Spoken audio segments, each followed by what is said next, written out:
Hello అండి, అందరికీ ఉగాది శుభాకాంక్షలు. ఉగాది అనగానే మనకి ఫస్ట్ గుర్తొచ్చేది ఉగాది పచ్చడి.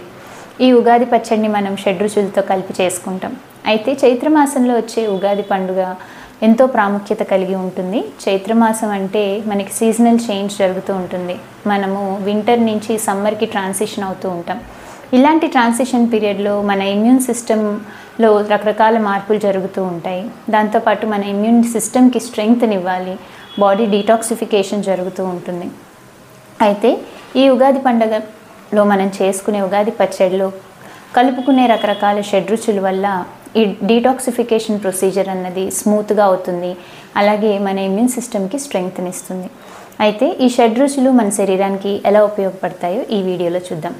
మొదటిది తీపి పదార్థాలు మోడరేషన్లో తీసుకోవడం వల్ల మన బాడీలో గ్రోత్, స్ట్రెంగ్త్, లాంజివిటీ అన్నది ఇంప్రూవ్ అవుతాయి. రెండవది పులుపు పదార్థాలు తీసుకోవడం వల్ల మనకి డైజెషన్ బాగుంటుంది, అలాగే ఆకలిని పెంచుతుంది. మూడవది ఉప్పు పదార్థాలు తీసుకోవడం వల్ల మన బాడీలో ఎలక్ట్రోలైట్ బ్యాలెన్స్ ఉంటుంది, సెలైవేషన్ పెరగడం వల్ల డైజెషన్ ఇంప్రూవ్ అవుతుంది, అలాగే వేస్ట్ మెటీరియల్ అనేవి ఎలిమినేట్ అవుతాయి బాడీలో నుంచి.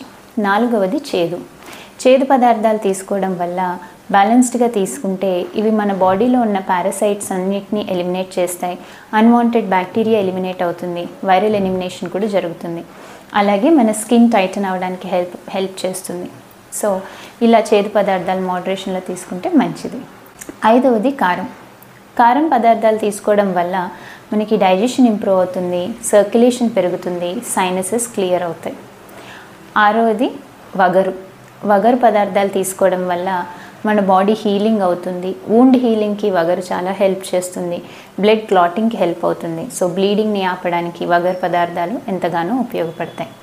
ఇలాగా షడ్రుచులు మన ఉగాది పచ్చడిలో తీసుకోవడం వల్ల మన బాడీ బ్యాలెన్స్ అవుతుంది, నరిష్ అవుతుంది. కాబట్టి మర్చిపోకుండా ఈ ఉగాది పండుగ రోజు తప్పనిసరిగా షడ్రుచులతో చేసుకున్న ఉగాది పచ్చడిని ఎంజాయ్ చేయండి. I hope this video helps you. Thank you. Kindly subscribe to Truly Nutrition.